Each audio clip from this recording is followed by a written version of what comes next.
오늘 저희가 함께 봉독한 말씀을 중심으로 성경적 효도란 무엇인가라는 제목으로 함께 말씀 생각해 보겠습니다. 코로나 이제 먼 얘기 같죠. 불과 하여튼 작년 초만 해도 우리가 걱정하고 했는데 이제 세월이 이렇게 지나니까 이제는 옛날 얘기처럼 들려지는데, 코로나가 한창이던 2021년 잡코리아에서 직장인 1,302명을 대상으로 자녀로서 부모님께 할 수 있는 최고의 효도가 무엇인지를 물어보았습니다. 그랬더니 또 시국이 시국인 만큼 1위는 저렇게 아프지 않고 건강한 것이었습니다. 2위는 안정적인 직장에 다니는 것이고, 3위는 안부 연락을 자주 드리는 것, 4위는 부모님과 시간을 같이 보내는 것 등이 그 뒤를 이었죠. 5등은 뭡니까? 용돈을 드리는. 제가 보기 이게 1등일 것 같기도 한데 자녀들은 다르게 생각하는 거 봐요. 하여튼 이렇게. 그럼에도 불구하고 이처럼 부모보다 자녀들이 먼저 세상을 떠나는 것, 가장 큰 불효로 생각하는 것은 우리 자녀들이나 어른들이나 별반 다르지 않아요. 우리 지금 지영이 아빠 엄마 저기 계시지만 우리 지영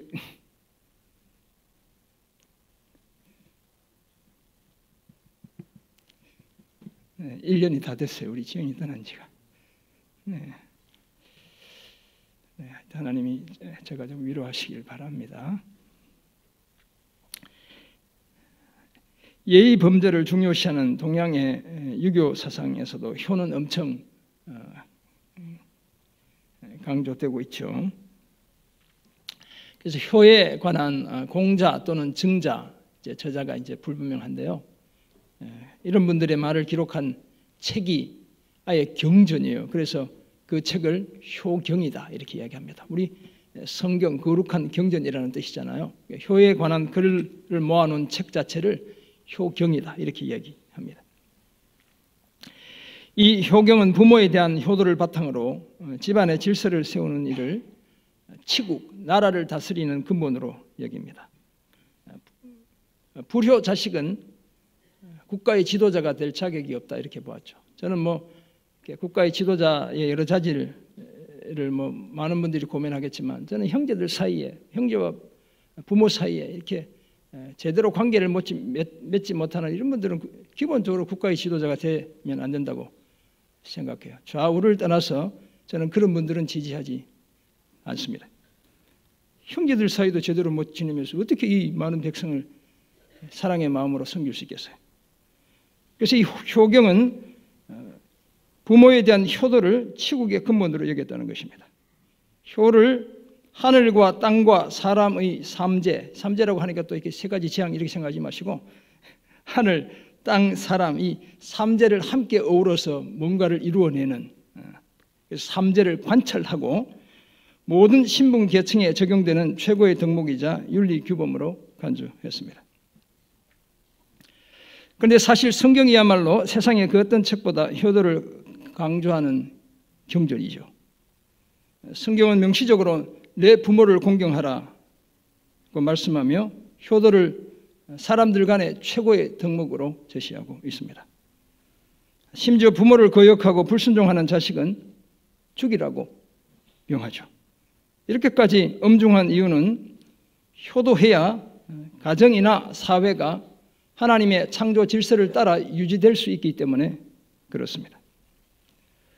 우리는 어버이 주일은 오늘 출애굽기 20장 12절 등을 중심으로 성경이 말하는 효도는 도대체 무엇인지 함께 생각하며 은혜 나누겠습니다. 하나님은 십계명을 주시며 사람들 사이에 제일 먼저 지켜야 할 계명으로 부모 공경, 곧 효도를 명하셨죠. 그리고 이 계명이 반드시 지켜지도록 계명을 지키는 자녀들에게 잘되고 땅에서 장수하는 복을 특별히 약속해 주셨습니다. 그래서 이 부모 공경의 계명, 곧 효도는 약속 있는 첫 계명인 겁니다. 오늘 본문을 비롯한 성경이 말하는 효도의 모습, 다음과 같이 세 가지로 함께 생각해 보려고 합니다. 첫째는 부모님을 공경해야 합니다. 이 공경이라는 말의 의미가 무엇인지 자세히 살펴보겠습니다. 둘째는 부모님께 순종해야 합니다. 이 의미도 함께 생각해 보겠습니다. 그리고 셋째는 부모님을 섬겨야 합니다. 이제 우리가 흔히 들은 말로는 봉양해야 한다, 이렇게 말할 수 있습니다. 매사가 다 때가 있지만 특별히 이 효도도 다 때가 있죠. 왜냐하면 부모님이 우리 곁에 무한정 계시진 않기 때문입니다. 저만 하더라도 어려서 부모님을 여의었기 때문에 부모님께 제대로 효도를 해드릴 기회가 없었습니다. 부모님께 맛있는 것 대접해 드릴 수가 없었어요. 왜냐하면 초등학교 들어가기 전에 초등학교 4학년 때 이렇게 부모님이 돌아가셨기 때문에 이렇게 부모님을 섬길 기회조차 주어지지 않았죠.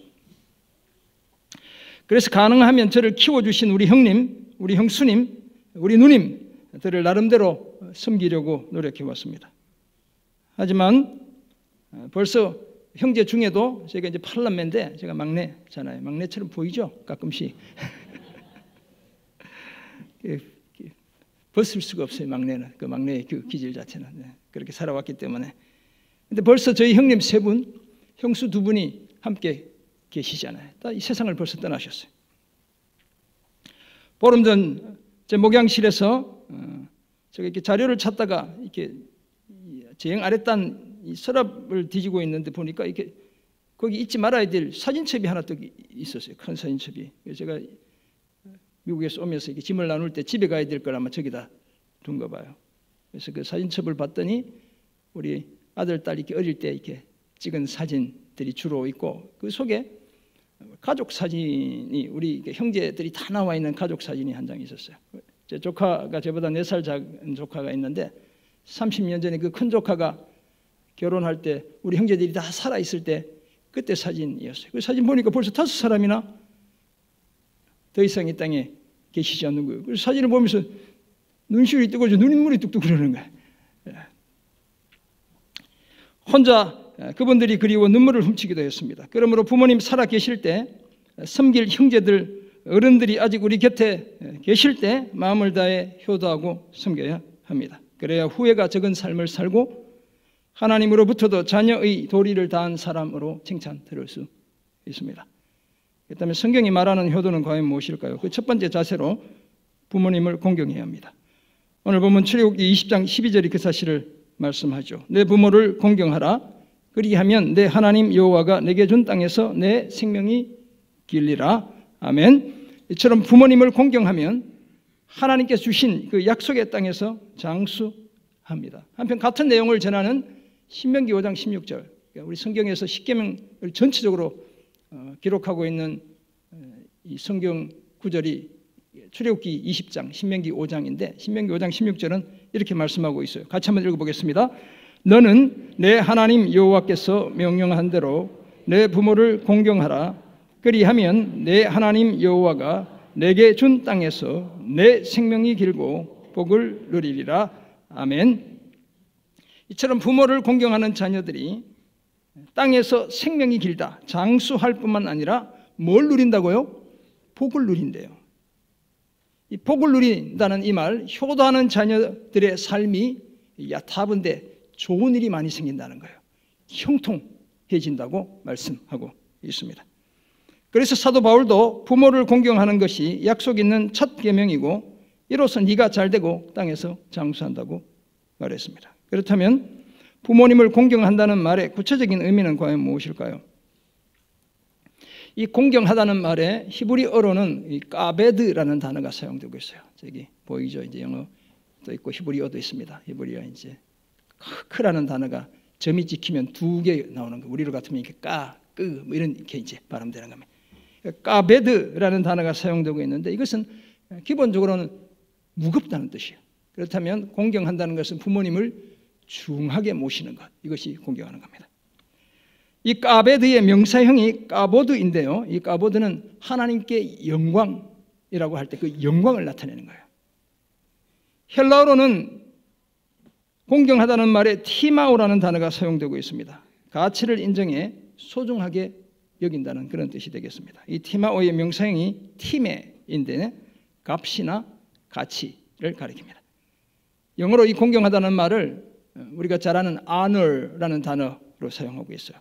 존중하고 영예롭게 해드린다는 그런 뜻이 되죠. 그렇다면 부모님을 소중히 모시고 부모님께 영광을 돌려드리는 것, 이것이 바로 우리 부모님을 공경하는 것입니다. 내 삶의 크고 작은 열매가 나를 낳아주시고 길러주신 부모님의 은덕임을 결코 잊지 않는 것이 부모님을 공경해 드리는 겁니다. 그런데 하나님은 이스라엘 백성들에게 이런 말씀도 하셨죠. 레위기 19장 32절 같이 읽어봅니다. 너는 샘머리 앞에서 일어서고 노인의 얼굴을 공경하며 내 하나님을 경외하라. 나는 여호와이니라. 아멘. 샘머리, 머리가 희끗희끗해진 우리 권사님, 아예 완전 전체가 다 하얘. 금발로 하얘. 머리가 희끗희끗해지신 인생의 선배들 앞에서 예의를 갖추라, 이런 뜻이죠. 제가 저보다 나이 많은 우리 권사님, 집사님, 장로님들을 뭘로 불러요? 누님, 형님 이렇게 부르잖아요. 제가 다 예의를 갖추어서 이렇게 하는 거예요. 누님, 형님들이 저는 어렵지 않습니다. 왜냐하면 저 위로 7명이나 있었기 때문에, 늘 동생으로 살았기 때문에 별로 어렵잖아요. 삶의 수고로 인해 주름이 깊게 파인 어르신들을 공경하고 하나님을 경외하라, 이렇게 말씀하고 있죠. 여기서 공경하라는 말은 위에서 이야기했던 중하게 여기라 이런 의미가 아니고 특별하게 모셔라, 이런 뜻이에요. 그렇다면 어른들을 제대로 모시는 것, 이것이 어른들을 공경하는 것이죠. 더구나 이 명령은 샘머리 앞에 일어서고 노인의 얼굴을 공경하고 내 하나님을 경외하라. 이게 히브리어로 평형법이라 그래요. 비슷한 내용을 하나, 둘, 셋 나란히 놓았죠. 그만큼 하나님을 경외하는 것만큼 어르신들을 공경하는 것이 중요하다는 사실을 말씀하고 있어요. 사랑하는 성도 여러분, 이처럼 부모님과 어른들을 공경하는 것은 자녀들이 마땅히 취해야 할 도리이고 거룩한 사명입니다. 효라는 말 자체가 제가 여러 번 말씀드렸죠. 늙을로 아들자가 합쳐진 단어예요. 연로하신 부모님을 자녀들이 등에 업어드리는 것, 이것이 효의 기본 개념이에요. 그렇다면 부모님들이 살아오신 삶의 무게를 자녀들이 그대로 느끼며 온몸으로 감당해내는 것이 효도이죠. 낳아주시고 길러주시며 내 자녀까지 돌봐주신 부모님을 이제 당연히 우리가 공경해야 하는 겁니다. 물론 우리 부모님들 중에도 더러는 자식을 버리고 제 살 길로 가신 분들도 없지 않죠. 저희 집안만 해도 저희 숙모도 이렇게 자녀 5명 놔두고 가버렸어요. 저희 형제 중에도 저희 형수 한 분은 그런 일이 일어났어요. 부모 중에도 그런 분들이 뭐 어떤 이유에서든지 있을 수 있죠. 뿐만 아니라 잘못된 삶의 방식을 자녀들에게 강요하는 그런 못난 부모들도 우리 주변에 들어있기도 합니다. 이런 일이 왜 생길까요? 자녀도 부모도 다 죄인들이기 때문에 그런 겁니다. 이런 경우에 이런 부모를 공경하는 것 결코 말처럼 쉽지 않습니다. 더구나 부모님이라 해서 무조건 공경하는 것, 이것이 하나님의 뜻인 것도 아니기도 합니다. 우리 부모님께 무례하고 고의적으로 부모님을 거역할 필요까지는 없지만 때로는 부모님을 공경하는 그 일에도 영적인 분별력이 필요합니다. 하나님의 뜻을 거스르지 않는 범위 내에서 공경해야 하기 때문에 그렇죠. 이렇게 분별력을 갖춘 공경이 오히려 부모님을 더 크게 그리고 더 잘 공경해 드리는 것입니다. 하지만 가족들 먹여 살리는 일에 바빠 좀 더 다정하게 자녀들을 돌보지 못하신 우리의 부모님들이라면 우리는 그런 부모님은 기꺼이 공경해 드려야 합니다. 삶에 지치고 피곤해 관계를 맺는 것이 서툴러 자녀들을 살갑게 대하지 못했던 부모님들이라면 철이든 우리가 이젠 그런 부모님 공경해야죠. 평소에 사랑한다는 다정한 말 한마디 없어도 부모라는 그 삶의 무게를 묵묵히 감당해내신 그런 분들이라면 우리는 당연히 공경해야 마땅합니다. 우리 하나님이 원수도 사랑하라고 말씀하셨는데 그 정도의 부모님을 공경하지 못할 이유가 전혀 없습니다. 더구나 부모 공경의 명령은 인간 관계의 첫 번째 명령이고 그 명령엔 장수하고 잘되는 약속이 담겨 있습니다. 하나님의 이 약속을 신뢰하며 주 안에서 부모님을 공경해 하나님의 약속이 현실이 되게 하는 그런 우리 모두가 되기를 주의 이름으로 축원합니다. 아멘. 성경적 효도의 두 번째 모습으로 부모님께 순종해야 합니다. 바울은 에베소 6장 1절에서 자녀들에게 너희 부모를 주 안에서 순종하라 이것이 옳으니라 라고 말했죠. 여기서 순종한다는 이 말은 이제 복합어거든요. 후포라는 단어와 아코라는 단어가 합쳐졌어요. 후포는 제가 여러 번 말씀드렸지만 아래, under라는 뜻입니다. 밑에서. 아코는 listen이라는 뜻이에요. 듣다는 뜻이에요. 아래에서 듣는 것을 뜻하는데, 그렇다면 머리를 조아리며 낮은 자세로 부모님의 말씀을 경청하는 것, 이것이 기본적인 순종의 의미입니다. 나아가 주의 교훈과 훈계로 가르치는 부모님의 말씀을 가슴에 새기고 그 말씀대로 살아가는 것이 순종이죠. 이렇게 부모님께 순종해야 하는 이유는 에베소 6장 1절에 따르면 그것이 옳기 때문입니다. 하나님이 기대하시는 자녀에 마땅한 도리이기 때문에 그런 것이죠. 한편 지혜자는 잠언에서 너를 낳은 아비에게 청종하고 내 늙은 어미를 경히 여기지 말라라고 말하죠. 이 청종이라는 말 샤만데 듣다는 뜻입니다. 기본적으로는 부모님의 말씀을 경청하는 것을 뜻하죠. 나아가 그 말씀대로 살아가는 것을 의미합니다. 아버지의 말씀을 경청하는 자녀라면 결코 어머니나 어머니의 말씀을 경히 여기지 않습니다. 어머님의 말씀에 귀를 닫거나 무시하는 법이 없죠. 오히려 그 말씀을 경청하며 순종해 아버지를 즐겁게 해드리고 낳아주신, 길러주신 어머니를 기쁘시게 해드리죠. 성경에서 부모님께 대한 불순종, 곧 부모를 거역하는 것은 타락한 인간의 죄악된 실상 중에 하나로 소개하고 있습니다. 우리의 악한 모습을 드러내는 것 중에 하나라는 거예요. 디모데후서 3장 2절에 따르면 이것은 말세의 악한 여러 징조들 중에 하나가 바로 부모를 거역하는 것이라고 말씀하고 있습니다. 그래서 사도 바울은 자녀들에게 모든 일에 부모에게 순종할 것을 당부하며 이는 주 안에서 기쁘게 하는 것이다 라고 말했습니다. 우리 부모님들께 대한 순종이 하나님께 기쁨이 되는 일이라고 말하고 있습니다.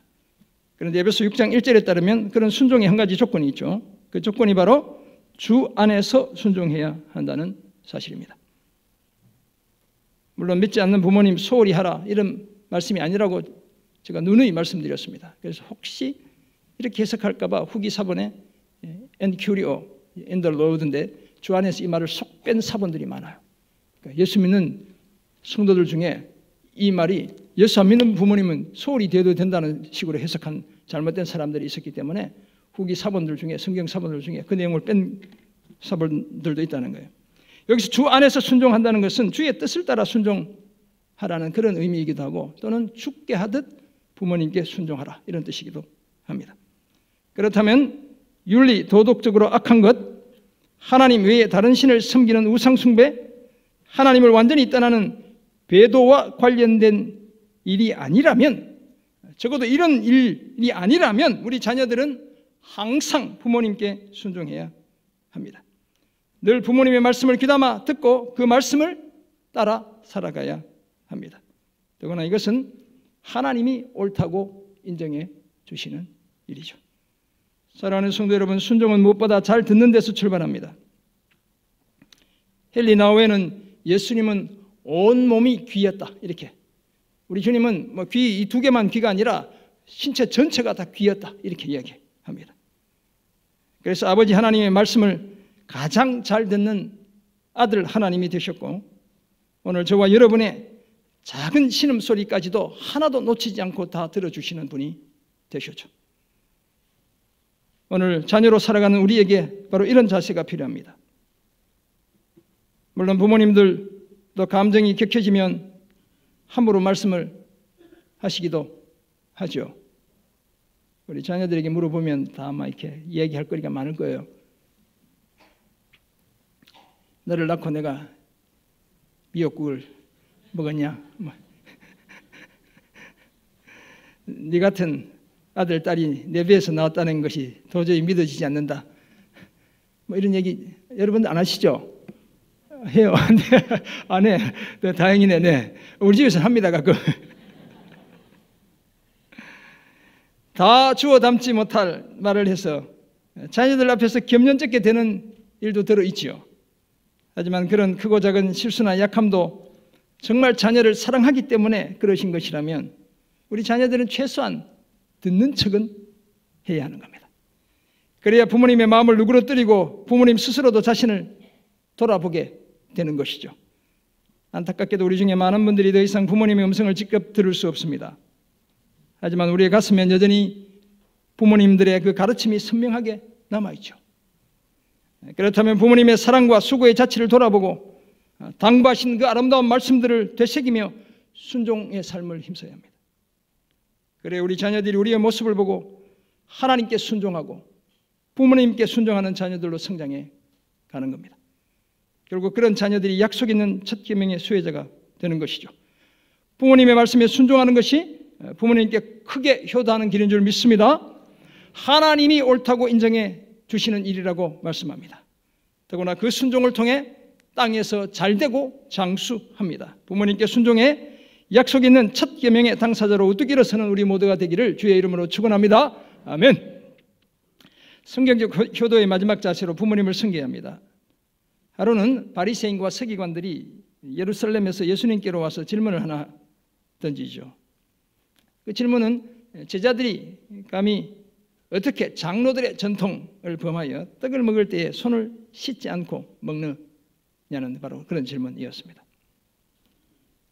그러자 예수님이 대답하시죠. 너희는 어찌하여 너희의 전통으로 하나님의 계명을 범하느냐 이렇게 이야기하고 있습니다. 주님이 훨씬 더 큰 말씀을 하고 계신 거예요. 장로들이 정해놓은 이 전통을 지키지 않는다고 제자들 주님을 비방하는 저들을 향해 너희들은 하나님의 말씀을 지키고 있지 않는가 이렇게 이야기하신 거예요. 그리고 부모 공경과 관련된 저들의 잘못된 관행을 지적하시죠. 하나님이 내 부모를 공경하라 하시고 또 아버지나 어머니를 비방하는 자는 반드시 죽임을 당하리라 하셨다는 사실을 상기시켜 주고 있습니다. 출애굽기 21장 17절, 레위기 20장 9절을 보면 부모를 거역하는 자녀들을 죽이라고 명하고 있죠. 그래서 그 구절을 주님이 들고 와서 바리새인 서기관들에게 들려주시는 거예요. 그럼에도 불구하고 너희는 누구든지 아버지에게나 어머니에게 말하기를 내가 드려 유익하게 할 것이 하나님께 드림이 되었다고 하기만 하면, 이 무슨 얘기냐면 부모님, 제가 부모님께 드릴 게 아무것도 없어요. 왜냐하면 하나님께 다 드렸기 때문에 그래요. 이런 얘기 하기만 하면 주님이 그 부모를 공경할 것이 없다고 말하여 너희 전통으로 하나님의 계명을 피하는 것이다. 이렇게 말하고 있는 겁니다. 하나님도 섬기고 부모님도 섬겨야 되는데 하나님 섬겼다고 부모님을 소외시하고 등한시하는 저들의 잘못된 태도를 지적하고 계시죠. 하나님을 섬긴 것 곧 고르반으로 부모 섬김을 대신하려는 저들의 모습을 두고 주님이 외식하는 자들, 위선자들이라고 말씀하고 있죠. 입술로는 하나님을 공경하는 척하지만 마음은 하나님에게서 먼저 드리고 사람의 계명으로 교훈을 삼아 가르치기 때문에 나를 헛되이 경배하고 있다고 이사야 선지자의 예언을 통해 저들의 잘못을 지적하고 있습니다. 하나님께 드렸다는 그 고르반, 그 핑계로 부모님을 물질로 섬기지 않는 저들의 잘못을 지적하신 것입니다. 이처럼 부모님께 대한 효도는 연로하신 부모님을 물질로 잘 봉양해 드리는 것을 의미합니다. 자녀들이라면 마땅히 평생 자식들 뒷바라지 하시느라 늙어서 경제력이 부족해진 부모님의 현실적인 필요 분수에 맞게 잘 채워드려야 하죠.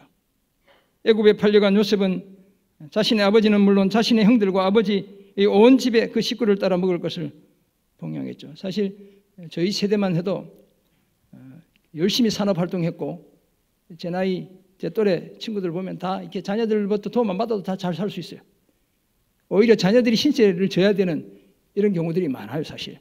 그러나 다 그런 건 아니죠. 우리는 대학 교육도 받고 좋은 직장 다니고 이런 친구들은 그러지만 그러지 못한 분들은 여전히 힘든 삶의 여정을 살아오신 분들, 이 자녀들이 잘 살게 되면 그분들 잘 배려해 드리는 태도와 자세가 필요한 거예요. 사사시대 이방 여인 룻은 시어머니 나오미를 온 힘을 다해 섬기는 대표적인 효부였죠. 모압에서 죽을 각오를 하고 시어머니를 따라왔습니다. 베들레헴에 와서는 이방 여인의 몸으로 위험한 남자들의 세계, 그 추수하는 밭으로 나가 보리 이삭을 주어 시어머니를 섬깁니다. 보아스를 통해 오벳을 나오미의 품에 안겨주자 동네 여인들이 그 룻을 뭐라고 표현해요? 7 아들보다 귀한 며느리라고 칭찬해 주고 있죠. 이렇게까지 시어머니를 섬기는 자부를 이제까지 본 적이 없기 때문입니다. 우리 시아버지를 잘 모셔가지고 효부상을 받은 며느리도 저기 한 분 계세요. 예수님도 최후의 순간에 십자가에서 육신의 어머니 마리아를 주목하셨죠. 그리고 여자여 보소서 아들이니이다라고 말씀합니다. 사랑하는 어머니, 여기 아들이 있습니다. 십자가에서 주님이 그렇게 말씀하시는 거예요. 자신이 어머니의 아들이라는 사실을 그 마지막 순간에 어머니 마리아의 가슴에 각인시켜주고 계시죠. 그리고 십자가 밑에 있던 제자 요한에게 어머니를 부탁합니다. 보라, 네 어머니라 라고 말씀하시죠. 요한아, 이제는 내 어머니가 너의 어머니다. 주님이 이렇게 말씀하시는 거예요.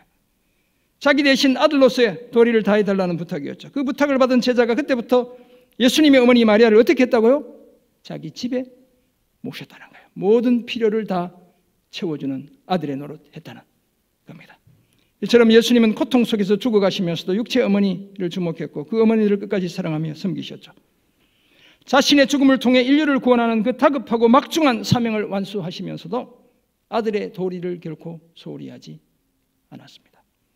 사랑하는 성도 여러분, 지혜자는 내 부모를 즐겁게 하며 너를 낳은 어미를 기쁘게 하라고 말씀합니다. 이처럼 부모님을 섬겨 그 마음을 즐겁게 해드리는 것 자식된 도리입니다. 거기에 대해 부모님들의 필요를 헤아리고 그 필요를 채워드림으로써 부모님을 기쁘시게 해드려야 하죠. 그것도 한결같이 섬겨야 하고 끝까지 섬겨야 합니다. 그래서 내 자식들 키우는 일에 힘 다 빼앗기지 말고 내 부모 섬기는 그 일에 우리의 힘, 우리의 에너지, 우리의 물질 할애해야 될 줄 믿습니다. 우리 부모님 또 우리의 세월도 우리가 결코 붙잡지 못합니다. 그러므로 부모님이 아직 살아계실 때 더욱 귀하게 섬겨야 합니다. 자주 전화드리고 수시로 찾아뵙고 용돈 넉넉하게 힘껏 드려야 되죠. 우리 딸 보고 뭐 많이 달라 이런 얘기는 아닙니다. 받은 사랑 다 돌려드리지 못해도 결코 소홀히 모시지 않아야 합니다. 저희 아들과 딸이 2달 전에 이렇게 작당을 해가지고 엄마 아빠의 노후를 책임진다고, 책임진까지는 아닌데 하여튼 뭐 노후의 대책을 마련해야 된다고 둘이 합쳐가지고 한 달에 100만 원씩 적금을 하겠다는 거예요. 그래서 2달 했는데 제가 보니까 아무래도 이놈들이 힘들어. 그래서 그만하라고 아들한테 제가 연락했어요. 아들아, 아무래도 니네들이 힘드니 시한을 정해놓고 하든지 줄여서 하든지 그렇게 하라고. 그러다 나름 이렇게 이렇게 불안한가 봐요. 저희가. 그래도 감사하죠. 그런 마음이라도 쓰는 그런 자녀들이 되어야 할 줄 믿습니다. 이렇게 부모님을 섬기면 하나님이 주신 땅에서 잘되고 장수하게 될 줄 믿습니다. 이 사실을 명심하고 우리의 부모님을 물심양면으로 섬겨 부모님은 물론 하나님을 기쁘시게 하는 우리 모두가 되기를 주의 이름으로 축원합니다. 아멘. 성경적 효도 3가지를 생각해 보았습니다. 공경하고 우리 부모님께 순종하고 부모님을 섬기는 것. 어떻게 살아야 할까요? 먼저 우리 부모님들의 마음을 즐겁게 해드려야겠습니다. 지혜자는 잠언 23장 24절에서 의인의 아비는 크게 즐거울 것이요 지혜로운 자식을 낳은 자는 그로 말미암아 즐거울 것이니라 이렇게 말씀하고 있죠. 그러면 부모님의 마음을 즐겁게 해드리는 비결은 아주 간단합니다. 의로운 자식이 되는 겁니다. 지혜로운 자식이 되면 되는 겁니다. 돈 많이 버는 자식 이게 사실 아니죠. 그런 자식이 되기 위해 어떻게 해야 할까요? 하나님 여호와를 경외하는 자녀들이 되어야 하는 겁니다. 우리 부모님 걱정하시지 않도록 우리 젊은 친구들 또 이렇게 중년의 세대를 살아가는 우리도 건강관리 잘해야 합니다. 그리고 자기 삶을 책임감 있게 성실하게 살아내야 되죠. 시집장가 다 보내는데도 아직도 시집에 친정에 빨대 꽂고 살면 부모님이 넉넉해서 뭐 도와주실 수는 있지만 얼마나 마음이 쓰이겠어요. 얼마나.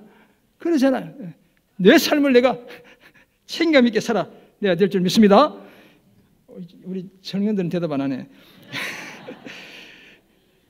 이와 같은 의롭고 지혜로운 자식이 되어 항상 부모님의 마음 즐겁게 해드리는 우리가 되기를 주의 이름으로 부탁드립니다. 아멘. 2번째, 부모님의 몸을 편하게 해드려야 합니다. 우리를 등에 업어 키우신 부모님 이제 우리가 업어 드려야 하죠. 좀 더 편안한 여생 보내실 수 있도록 할 수만 있다면 좋은 여건 마련해 드려야 합니다. 시골에 계시는 부모님들 전동 스쿠터 오래되면 빨리 하나 교체해 주셔요. 비싸더라고. 그것도 수백만 원 하더라고. 좋은 거는. 그럼에도 불구하고 편안하게 안전하게 다니실 수 있도록 몇 년 못 타세요. 우리 형수는 새 것 사놓고 몇 달 못 타고 주님이 부르셔서 떠나셨어요. 편안하게 지내시도록 여건 마련해 드려야 합니다. 더 자주 전화드리고 더 자주 찾아뵈어야 합니다.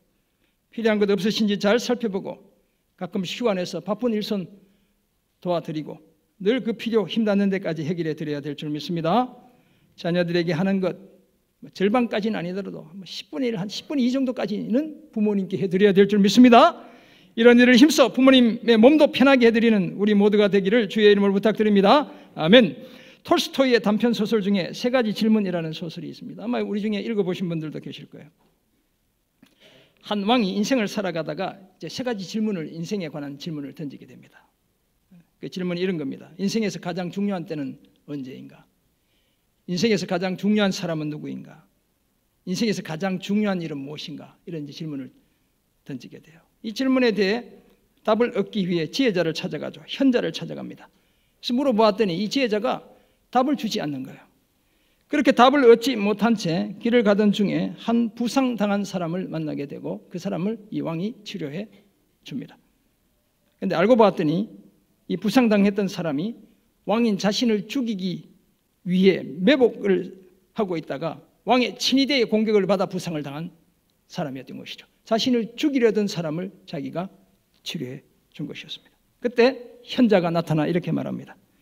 인생에서 가장 중요한 때는 지금 이 순간이고 인생에서 가장 중요한 사람은 지금 당신과 함께 있는 이 사람이고 인생에서 가장 중요한 일은 지금 이 사람에게 선을 행하는 것이다. 이렇게 말했습니다. 그런데 오늘 하나님도 우리에게 이와 비슷한 말씀을 하시죠. 우리가 과거에 얼마나 많은 일을 했는지, 얼마나 많은 헌신을 했는지, 얼마나 큰 체험을 했는지는 크게 중요하지 않습니다. 전혀 소용없는 것은 아니지만 오늘을 살아가는 관점에서 보면 크게 중요하지 않아요. 하나님은 내가 지금 내 인생을 어떻게 살고 있는지를 더욱 주목해 보시죠. 그렇다면 지금 우리가 우리의 부모님들께 해드리고 있는 모습을 하나님이 주목하고 계신 거예요. 그러므로 우리는 지금 부모님을 공경하고 부모님께 순종하고 부모님을 섬겨야 될 줄 믿습니다. 우리의 효도 결코 내일로 미루지 않는 그런 우리가 되어야 합니다. 사랑하는 성도 여러분, 부모님을 공경하고 부모님께 순종하며 부모님을 섬기는 것, 성경이 말하는 자녀들의 마땅한 도리입니다. 하나님은 그런 자녀들에게 잘되고 장수하는 복을 약속하고 있습니다. 할 수 있는 한 부모님의 마음 즐겁게 해드리고 그 몸 편하게 해드려 하나님이 기뻐하시는 복된 가정 자자손손 이루는 우리 모두가 되기를 주의 이름으로 축원합니다. 아멘. 기도하겠습니다. 사랑의 주님,